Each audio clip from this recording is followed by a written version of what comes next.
Hello मेरे प्यारे मित्रों एवं विद्यार्थियों, YouTube पर प्रियंक व्यास राजे के नाम से मेरा चैनल सर्च करें और उस पर क्लिक करते ही आपको नीचे रेड कलर का सब्सक्राइब का बटन दिखेगा, इसे दबा लें। दबाते ही सब्सक्राइब हो जाएगा। पास में जो बेल आइकन दिखाई दे रहा है उसे प्रेस करें। ऊपर ऑल वाला जो है उस ऑप्शन उसको सेलेक्ट कर लें ताकि हर एक वीडियो आप तक आता रहेगा। और यहाँ पर लाइक वाला बटन दबा दें और पास में मौजूद शेयर बटन से सब जगह पर इसे फैला दें। एक बार ही आप सब्सक्राइब करेंगे, एक व्यक्ति एक बार सब्सक्राइब जरूर करें। नमस्ते प्यारे दोस्तों और मेरे प्यारे विद्यार्थियों, मैं हिमांशु व्यास माँ सरस्वती धाम क्लासेज ऋषभदेव में आपका हार्दिक स्वागत और अभिनंदन करता हूँ।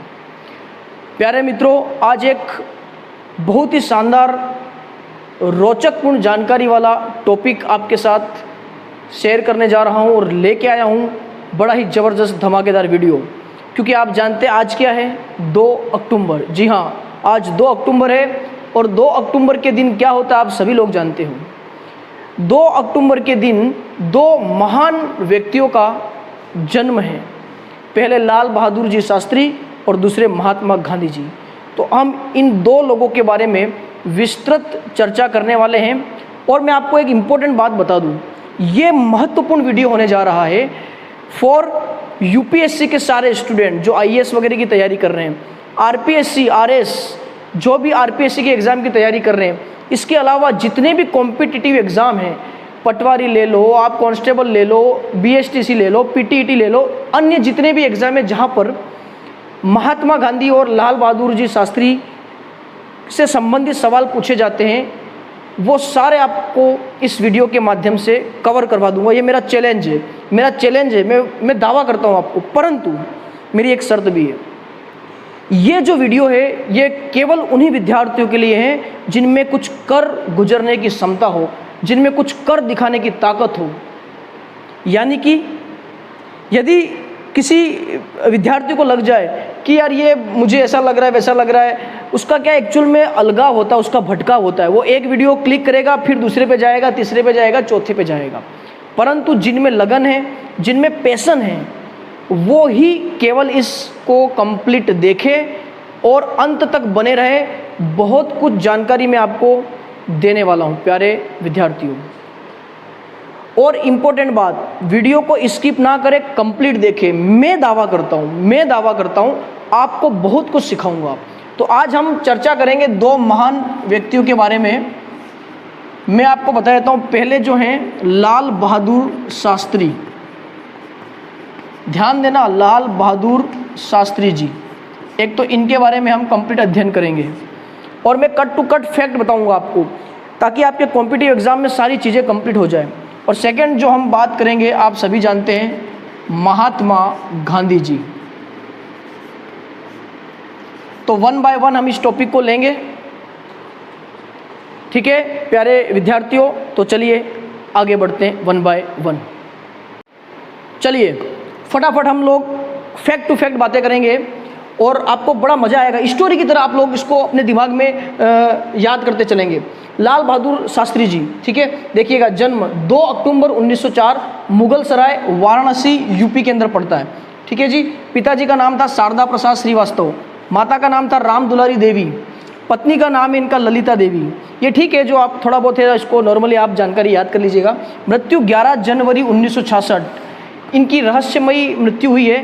ताशकंद समझौता ये करने गए थे, उसके बाद कैसे इनकी मौत हुई, कुछ लोग कहते हैं कि दिल का दौरा पड़ने पे हुई। तो एक ये रहस्य का विषय है, इस पर मैं डिस्कस नहीं करना चाहूँगा। मैंने कंप्लीट इस पर कंप्लीट चर्चा करी है, मैंने इस पर कंप्लीट एक प्रकार की स्टडी करी है। उसके बाद मैं ये सारी चीज़ें आपके सामने प्रस्तुत कर रहा हूँ। इन्होंने जो नारा दिया था, वेरी इंपॉर्टेंट, जय जवान जय किसान, लाल बहादुर शास्त्री जी का नारा है, अच्छी तरीके से याद कर लीजिएगा। स्मारक विजय घाट नई दिल्ली के अंदर है और ये प्रधानमंत्री बनते हैं 9 जून 1964 के अंदर, ये भारत के प्रधानमंत्री बनते हैं। आगे देखिएगा इनके क्या महत्वपूर्ण कार्य है, इंपॉर्टेंट। भारतीय स्वतंत्रता आंदोलन, भारत छोड़ो आंदोलन, नमक सत्याग्रह। आपने देखा होगा महात्मा गांधी जी का जो ये सारी चीज़ें हैं, इनमें इन्होंने सक्रिय रूप से भाग लिया है, सक्रिय रूप से इन्होंने भाग लिया है और अधिकांश समय तक जेल में रहे, काफ़ी टाइम तक इन्होंने जेल में बिताया है। और एक बार तो ये कम उम्र में जेल में चले गए थे, तो 17 वर्ष की आयु की वजह से इनको जेल से रिहा कर दिया गया था। देखिए मोस्ट इंपॉर्टेंट टॉपिक, श्वेत क्रांति और हरित क्रांति को इन्होंने काफ़ी बढ़ावा दिया है। क्योंकि इनकी सोच बहुत अच्छी थी। श्वेत क्रांति किसके लिए आप सभी लोग जानते हो, दुग्ध उत्पादन के लिए, याद रख लेना। दूध के लिए जो उत्पादन को बढ़ावा देता है उसको बोलते हैं श्वेत क्रांति, और हरित क्रांति बोलेंगे खाद्यान्न को, खाद्यान्न से संबंधित जो भी है उसे बोलते हैं हरित क्रांति। इनको इन्होंने काफ़ी बढ़ावा दिया है। और दहेज प्रथा, जाति प्रथा, इसके खिलाफ भी इन्होंने बहुत ज़्यादा आवाज़ उठाई है। चलिए नेक्स्ट स्लाइड की तरफ बढ़ेंगे अपन। आगे की तरफ अपन देखते हैं बहुत इंपॉर्टेंट बात, 1965 में जब भारत और पाक का युद्ध हुआ तो इन्होंने बड़ी आक्रामकता दिखाई और इन्होंने अपनी जितनी भी सुरक्षा बल थी उनको कहा कि भाई हम आपको खुली छूट दे रहे हैं, आप जवाबी कार्रवाई करें। यहाँ पे उन्होंने लाल बहादुर शास्त्री जी ने एक गजब की आक्रामकता दिखाते हुए सुरक्षा बलों को कह दिया कि आपको स्वतंत्र करता हूँ मैं जवाबी कार्रवाई के लिए। और उन्होंने एक बहुत अच्छी चीज़ कही कि फोर्स के साथ मुलाकात की जाएगी, यानी आप समझ रहे होंगे ये क्या कहना चाह रहे थे। और एक इम्पॉर्टेंट बात बता देता हूँ मैं आपको, 1926 में काशी विद्यापीठ विश्वविद्यालय ने, ये एक प्रकार का कॉलेज है, इन्होंने लाल बहादुर जी को कौन सी उपाधि दी है, शास्त्री की, जो हम लोग बोलते हैं। वेरी इंपॉर्टेंट फैक्ट है। तो बेटा ऐसे बहुत सारी चीज़ें मैं आपको बहुत जल्दी बताने वाला हूँ। चलिए आगे की तरफ अपन और बढ़ जाते हैं।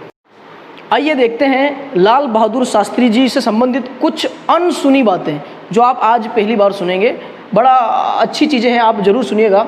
देखिए पीएम, प्रधानमंत्री बनने के बाद भी उन्होंने कोई भी कार नहीं खरीदी, कितनी सिंप्लिसिटी थी उनमें, और एक अनुशासन भी उनमें ज़बरदस्त भरा हुआ था।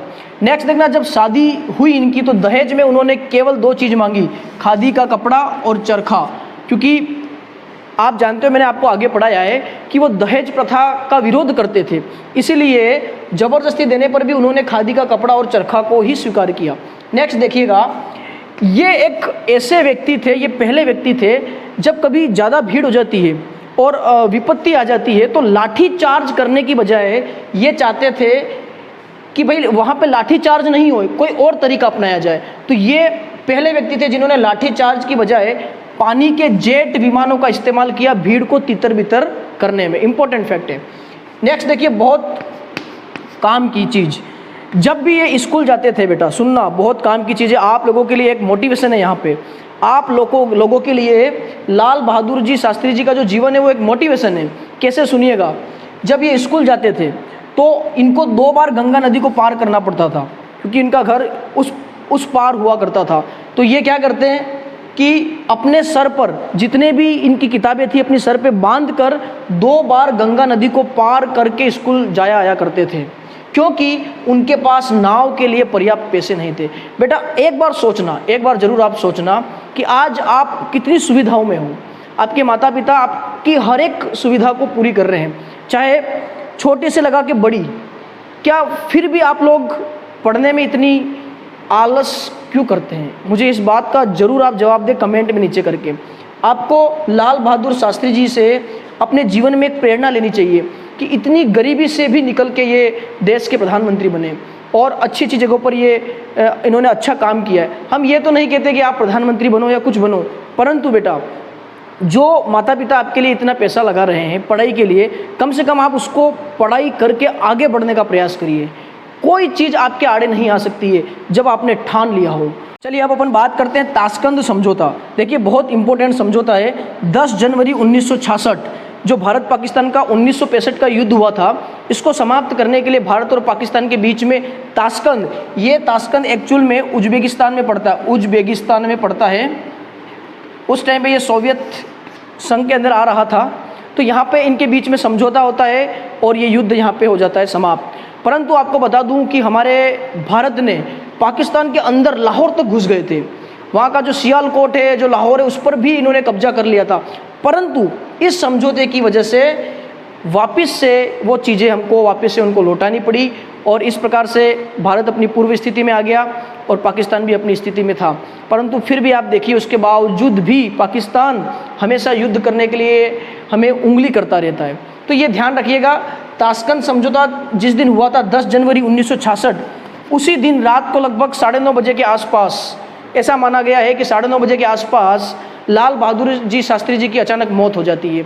कुछ लोगों का कहना है कि उन्हें दिल का दौरा पड़ा है, लेकिन कुछ लोग इसे अलग अलग प्रकार से इसको बताते हैं कि शायद इनकी रहस्यमयी मौत हुई है, कि उन्हें ऐसा अचानक क्या हो गया कि उनकी उसी दिन जब ये वहाँ पर मौजूद थे ताशकंद में, तब इनकी मौत हो गई।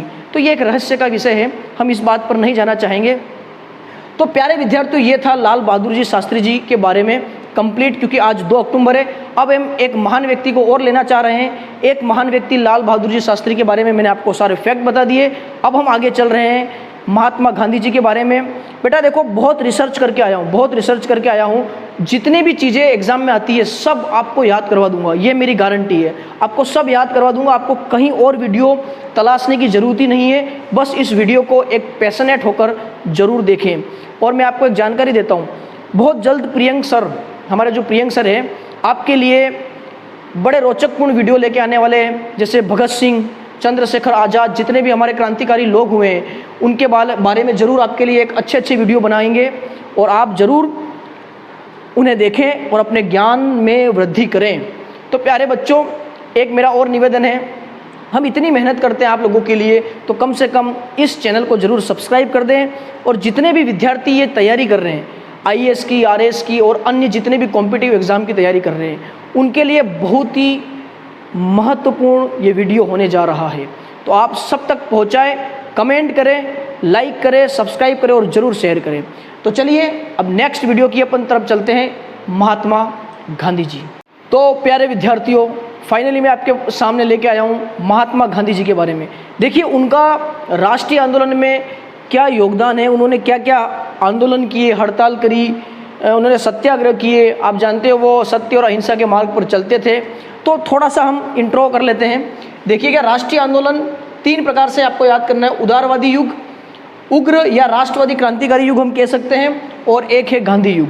देखिएगा, इनका टाइम पीरियड जरूर याद रखना। 1885 से 1905 उदारवादी, 1905 से 1920 उग्रवादी या राष्ट्रवादी क्रांतिकारी युग कहलाएगा, और 1920 से 1947 हमारा गांधी जी का युग है। ठीक है जी। अब ये जरूर देखना आप, थोड़ा सा ये एग्जाम में कई बार आ जाता है। उदारवादी में है आपके दादा भाई नौरोजी, सुरेंद्र नाथ बनर्जी और गोपाल कृष्ण गोखले। मैं आपको शॉर्ट में याद करने का तरीका बताता हूँ। आप ऐसे याद कर लीजिए, नौरोजी, बनर्जी, गोखले, तो आपको इजीली याद हो जाएगा। उग्र या राष्ट्रवादी क्रांतिकारी में हम सभी लोग जानते हैं, बचपन से हम लोग पढ़ते हुए हैं, लाल, बाल, पाल और घोष। क्या ट्रिक है? लाल, बाल, पाल और घोष। लाला लाजपत राय, बाल गंगाधर तिलक, विपिन चंद्र पाल और अरविंद घोष। और फाइनली गांधी युग में कौन है? हमारे महात्मा गांधी। तो हमको जो पढ़ना है कि हमारे राष्ट्रवादी आंदोलन में महात्मा गांधी की क्या भूमिका है, वो हम कंप्लीट टाइमलाइन के साथ, देखो हमको एग्जाम में क्या टाइमलाइन याद करनी है, ताकि एग्जाम को हम तुरंत कैच कर सके। आजकल क्वेश्चन क्या होते हैं, कौन सा सही है, कौन सा गलत है, मैच करिए, उस टाइप के क्वेश्चन ज़्यादा आने लग गए हैं। तो हमको टाइमलाइन यदि याद होगी तो हम बहुत अच्छे से इसको कर पाएंगे। चलिए आगे की तरफ बढ़ते हैं। महात्मा गांधी जी के बारे में देखिए, फैक्ट याद करिएगा। जन्म 2 अक्टूबर 1869, पोरबंदर, गुजरात। देखिए, मैं थोड़ा सा फैक्ट को तेज बोलूँगा ताकि ये वीडियो ज़्यादा लंबा नहीं हो सके और आप लोग इसको ईजिली पढ़ पाएँ। माता का नाम पुतलीबाई, पिता का नाम करमचंद गांधी, सभी जानते हैं। पत्नी कस्तूरबा गांधी। निजी सचिव महादेव देसाई, याद कर लेना। राजनीतिक गुरु गोपाल कृष्ण गोखले, इंपॉर्टेंट फैक्ट। शिक्षा इनकी लंदन में हुई है, उन्होंने यहाँ से बैरिस्ट्री करी, वकालत इन्होंने लंदन से करी है। और आपको बता दूं, प्रवासी भारतीय दिवस, ये एग्जाम में कई दफ़ा क्वेश्चन आया हुआ है। प्रवासी दिवस किसे कहते हैं? तो 9 जनवरी को बोलते हैं, क्योंकि आपको पता होना चाहिए कि गांधी जी दक्षिण अफ्रीका से 9 जनवरी 1915 को भारत लौटे। क्योंकि 9 जनवरी को भारत लौटे, इसलिए इस दिन को बोलते हैं प्रवासी भारतीय दिवस। देखिए, कुछ कार्य देखते हैं इनके आगे, और बहुत इंपॉर्टेंट कार्य आने वाले हैं, बहुत खास घटनाएं आने वाली है, इनके आंदोलन आने वाले हैं। बट एक इंट्रोडक्शन के रूप में हम देखते हैं, 1901 में फिनिक्स आश्रम की स्थापना डरबन में। 1903 में इंडियन ओपिनियन समाचार पत्र का इन्होंने प्रकाशन किया है। 1916 साबरमती आश्रम, जहाँ पे मैं स्टार लगा रहा हूँ, इंपॉर्टेंट है। अंग्रेज सरकार ने इनको केसर हिंद की उपाधि दी। क्यों दिए? सुनना। क्योंकि जब ये 1915 में भारत आए तो ये भारत, सबसे पहले इन्होंने क्या किया कि भारत का भ्रमण किया। तो जब ये भारत का भ्रमण कर रहे थे तो इन्होंने लोगों को सेना में भर्ती होने के लिए मोटिवेट किया, सेना में भर्ती होने के लिए मोटिवेट किया। तो अंग्रेज सरकार ने खुश होकर इनको बोल दिया केसर हिंद, और आपको पता है बाद में उपाधि वगैरह लौटाते हैं। स्थानीय जो युवक थे, इन्होंने इनको बोला भर्ती कराने वाला या भर्ती करने वाला सार्जेंट, ये उपाधि इनको दी हुई है। चलिए अब देखना आप प्यारे विद्यार्थियों, देखना जैसे गांधी जी आए ताबड़तोड़ छक्के मारे इन्होंने, ताबड़तोड़ छक्के मारे। कैसे, देखना, बहुत इंटरेस्टिंग चीज़ आपके लिए, नई चीज़ है, और जिन्होंने पढ़ रखा उनको मैं बहुत अच्छी तरीके से माइंड को वॉश कर दूंगा, अभी के भी याद करवा दूंगा। आते ही छक्के मारे, 3 छक्के मारे। चंपारण सत्याग्रह, खेड़ा सत्याग्रह, अहमदाबाद मिल मजदूर पर हड़ताल करी। सीधा इस प्रकार से ही आपको याद करना है, जिस प्रकार से मैं आपको याद करवा रहा हूँ। चैलेंज देता हूँ, आप कभी नहीं भूलेंगे। देखिएगा, आपको टाइमलाइन याद करना है। चंपारण सत्याग्रह 1917, अच्छी तरीके से सन याद कर लीजिए, एग्जाम में यही महत्वपूर्ण होता है प्यारे विद्यार्थियों। खेड़ा सत्याग्रह 1918, और अहमदाबाद मिल मजदूर की हड़ताल भी कब करी इन्होंने, 1918। ये इनका पहला सफल सत्याग्रह था, वो उनकी पहला सफल हड़ताल थी। इंपॉर्टेंट फैक्ट देखिए, यहाँ पे 3 कठिया पद्धति से मुक्ति दिलाने के लिए इन्होंने चंपारण के अंदर सत्याग्रह किया था। इसमें क्या था कि जमीन पर जो नील की जो खेती थी वो करना अनिवार्य घोषित कर दिया था, तो इसके खिलाफ उन्होंने ये चंपारण में एक सफल सत्याग्रह किया। देखिए, सत्याग्रह, सत्य के लिए आग्रह, सत्य के लिए आग्रह करना सत्याग्रह कहलाता है। खेड़ा सत्याग्रह 1918, टैक्स से फ्री करने के लिए इन्होंने ये सत्याग्रह किया, सफल रहा। अहमदाबाद मिल मजदूर हड़ताल, अहमदाबाद के जितने भी मिल में जो काम करते थे मजदूर, उनको प्लेग बोनस दिलवाने के लिए इन्होंने ये एक सफल हड़ताल करी 1918 में, 1918 में। तो 3 छक्के मार दिए, आगे और छक्के आने वाले हैं। टाइमलाइन याद करें, तो पूर्ण चीज़ टाइमलाइन याद करिएगा कंप्लीट। रोलेट एक्ट, जलियांवाला हत्याकांड, 2 चीज़ें बता रहा हूँ, एज इट इज़ याद करनी है आप सभी को। रोलेट एक्ट 17 मार्च 1919 को आया है, ठीक है। डेट को बेटा अच्छी तरीके से आप इसको रिवाइज करते रहें। जलियांवाला हत्याकांड 13 अप्रैल 1919, जरा ध्यान से देखिएगा, सन सेम है, ये मार्च तो ये अप्रैल, ऐसे आपको याद करना है। ये 17 है तो ये 13 है। देखिए, रोलेट एक्ट को बोला गया है, भारतीय लोगों ने काला कानून बोला है। भारतीय लोगों ने इसको काला कानून क्यों बोला है, सुनना, क्योंकि इसको बोलते हैं बिना अपील, बिना दलील, बिना वकील का कानून। सिडनी रोलेट की अध्यक्षता में ये कानून आया था। इसमें भारतीयों पे जब भी कोई मुकदमा चलता है तो कोई भी अपील सुनता नहीं है, ना कोई दलील पेश की जाती है, ना कोई आप वकील कर सकते हो, सीधा गिरफ्तारी कर सकते हैं। और इसके खिलाफ ही 6 अप्रैल 1919 को महात्मा गांधी ने पूरे देश में हड़ताल आयोजित की। नेक्स्ट देखिएगा, जलियांवाला हत्याकांड, इम्पोर्टेंट, ये इम्पोर्टेंट, 13 अप्रैल 1919 जलियांवाला अमृतसर के अंदर यहाँ पर यह हत्याकांड हुआ था। हुआ क्या था कि यहाँ पे जो स्थानीय नेता थे उनको गिरफ्तार कर लिया गया था, तो लोगों में एक रोष व्याप्त हो गया। उन्होंने यहाँ पे जलियांवाला बाग के अंदर सभा आयोजित की। तो इस सभा पर, इस निहत्थी सभा पर जनरल जो डायर था उसने घेर कर इन पे ताबड़तोड़ गोलियां बरसाने का आदेश दे दिया। 1000 से अधिक शहीद यहाँ पे लोग हो जाते हैं, बड़ी ही दुखद घटना हो जाती है यहाँ पे। तो इसको चेक करने के लिए अंग्रेजों ने एक हंटर कमेटी बिठा दी। हंटर कमेटी इंपॉर्टेंट है, याद रखना, अंग्रेजों ने बिठाई थी। रविंद्रनाथ टैगोर जो थे हमारे, उन्होंने इस हत्याकांड के बाद उनको जो एक उपाधि मिली हुई थी, नाइटहुड की उपाधि, वो इन्होंने वापस से लौटा दी। याद करना, अंग्रेजों ने दी थी, अंग्रेजों को वापस लौटा दी। नहीं चाहिए तुम्हारी इस प्रकार की उपाधि, मुझे नहीं चाहिए। और यहाँ पे स्थानीय युवकों ने डंडा फौज तैयार कर दी। देखो इंपॉर्टेंट बात, स्थानीय युवकों ने डंडा फौज तैयार कर दी। तो टाइमलाइन याद करिएगा, रोलेट एक्ट, जलियांवाला हत्याकांड। फिर होता है खिलाफत आंदोलन।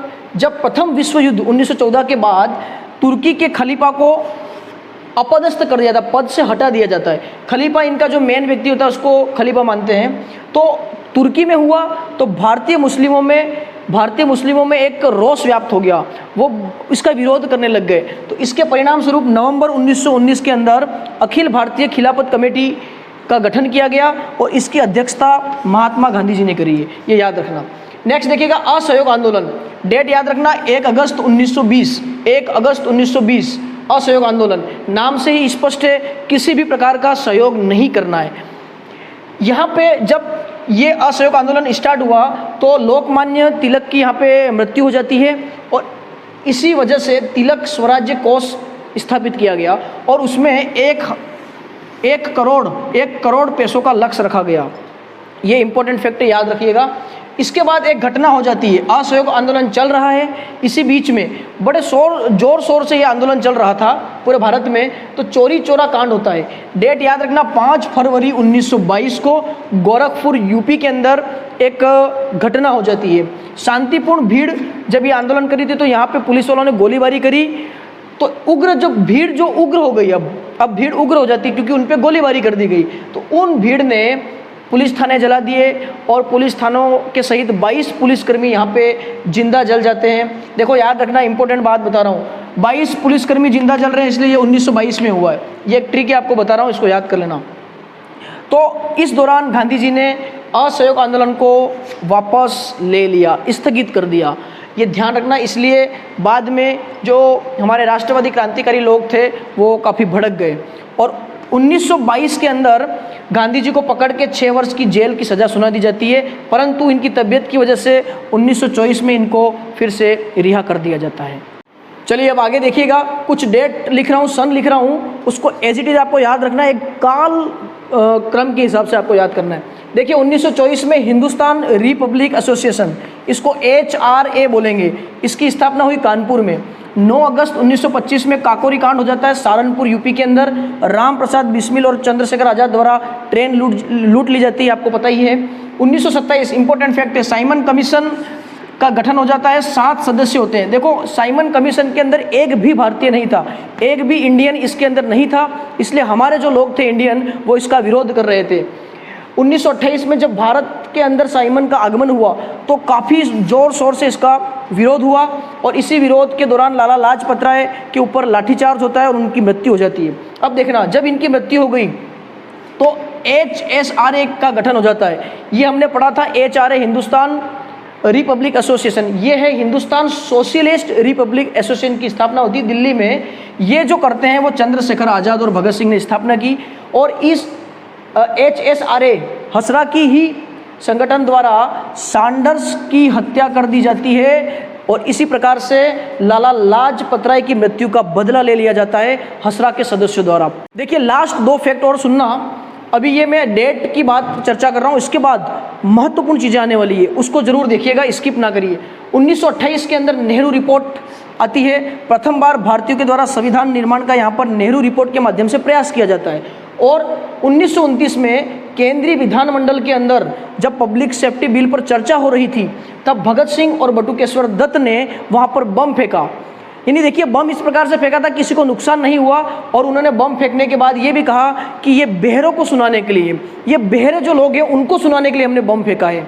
ठीक है, ये बात आप जरूर याद रखिएगा। अब यहाँ से एक बिल्कुल अलग यू टर्न शुरू हो जाता है, यहाँ से फिर से फैक्ट शुरू हो रहे हैं। प्यारे बच्चों देखते चलिएगा, सविनय अवज्ञा आंदोलन शुरू हो जाता है जनवरी 1930 के अंदर। जनवरी 1930 के अंदर सविनय अवज्ञा आंदोलन शुरू होता है। भारत का वायसराय इस टाइम पे था लॉर्ड इरविन।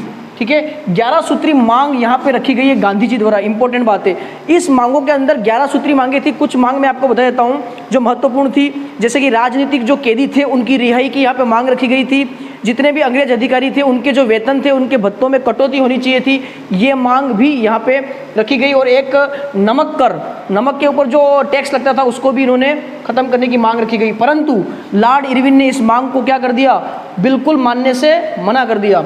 तब गांधी जी ने एक वाक्य कहा कि मैंने रोटी मांगी थी पर मुझे क्या मिला, पत्थर मिला। अब इंतजार की घड़ियाँ समाप्त हुई। मोस्ट इंपॉर्टेंट है बेटा सविनय अवज्ञा आंदोलन। इसी का पार्ट आ जाता है, फिर डांडी यात्रा होती है। देखना आगे क्या होता है। डांडी यात्रा होती है 12 मार्च 1930 को साबरमती आश्रम से शुरू होती है अपने 78 अनुयायियों के साथ, और यहाँ पे सहयोगी थे सरदार पटेल। इनके साथ ये डांडी तट पर पहुँचते हैं 6 अप्रैल 1930। याद करने का तरीका बताता हूँ, 12 का आधा कर दोगे तो हो जाएगा 6, मार्च से एक ज़्यादा अप्रैल, तो कुल मिला के आप यहाँ से देखोगे तो लगभग 24 दिन के अंदर ये डांडी पहुँचते हैं और वहाँ पे नमक बनाते हैं। और नमक बनाने के साथ ही नमक आंदोलन को वो क्या कर देते हैं, तोड़ देते हैं। तो देखना इस सविनय अवज्ञा आंदोलन की कुछ विशेषताएं भी है कि महिलाओं द्वारा शराब की दुकान पे धरना दिया गया, जोर शोर से धरना दिया गया है। ये सविनय अवज्ञा आंदोलन पूरे भारत में जोर शोर से अलग अलग क्षेत्रों में अलग अलग लोगों ने इसको निभाया है। जेल में भी गए, महिलाओं ने शराब की दुकान पे धरना दिया, जेल में भी गई महिलाएं, और विदेशी कपड़ों की होली भी सविनय अवज्ञा आंदोलन के तहत जलाई गई है। ये विशेषता है। अब देखिए आगे क्या होता है, क्या कहानी है, सुनिएगा। इससे पहले हमने देखा कि 78 अनुयायियों के साथ 24 दिन में दांडी पर जाकर 6 अप्रैल 1930 को नमक कानून तोड़ा। किसने तोड़ा, गांधी जी ने नमक कानून तोड़ा। अब आगे की घटना देखिएगा, गांधी और इरविन के बीच में अब यहाँ पे एक समझौता होता है। 5 मार्च 1931 को समझौता होता है। इस समझौते के तहत गांधी जी द्वितीय गोलमेज सम्मेलन के अंदर भाग लेते हैं, यानी कांग्रेस या गांधी जी यहाँ पे द्वितीय गोलमेज सम्मेलन के अंदर भाग लेने जाते हैं, परंतु यहाँ पर ये असफल रहा, कंप्लीटली अनसक्सेसफुल रहा। तो गांधी जी ने 1 जनवरी 1932 को फिर से ये घोषणा कर दी कि अब फिर से पुनः सविनय अवज्ञा आंदोलन शुरू होगा। तो यहाँ पे याद रखना, सविनय अवज्ञा आंदोलन और पुनः सविनय अवज्ञा आंदोलन 2 अलग अलग चीज़ें, इसके फैक्ट याद रखिएगा। फिर क्या होता है, सांप्रदायिक पंचायत होता है 16 अगस्त 1932, डेट जरूर याद रखिएगा।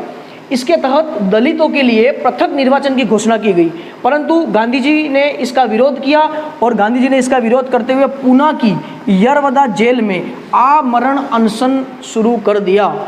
तब यहाँ पे पूना पैक्ट होता है। अब देखिएगा, पूना जो पैक्ट है वो गांधी जी और अंबेडकर के बीच में होता है। पूना पैक्ट गांधी जी और अंबेडकर के बीच में होता है।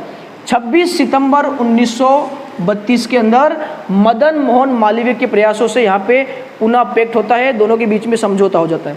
तो बेटा अभी और आगे 1-2 चीज़ आपको और पढ़ाने वाला हूँ, भारत छोड़ो आंदोलन, लेकिन पढ़ने से पहले आप जरूर सब्सक्राइब कर लीजिएगा, हमारी मेहनत को सफल बनाइए। 1942 के अंदर क्रिप्स मिशन आ जाता है।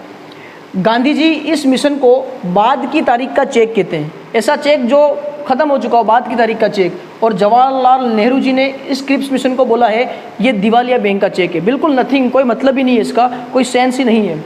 इसके बाद देखिए इंपॉर्टेंट है भारत छोड़ो आंदोलन। 9 अगस्त 1942 को ये घोषणा हो जाती है भारत छोड़ो आंदोलन की, और इसको इतिहास में अगस्त क्रांति के नाम से जानते हैं क्योंकि अगस्त में शुरू हुआ है। यहाँ से एक क्रांति की लहर शुरू हो जाती है।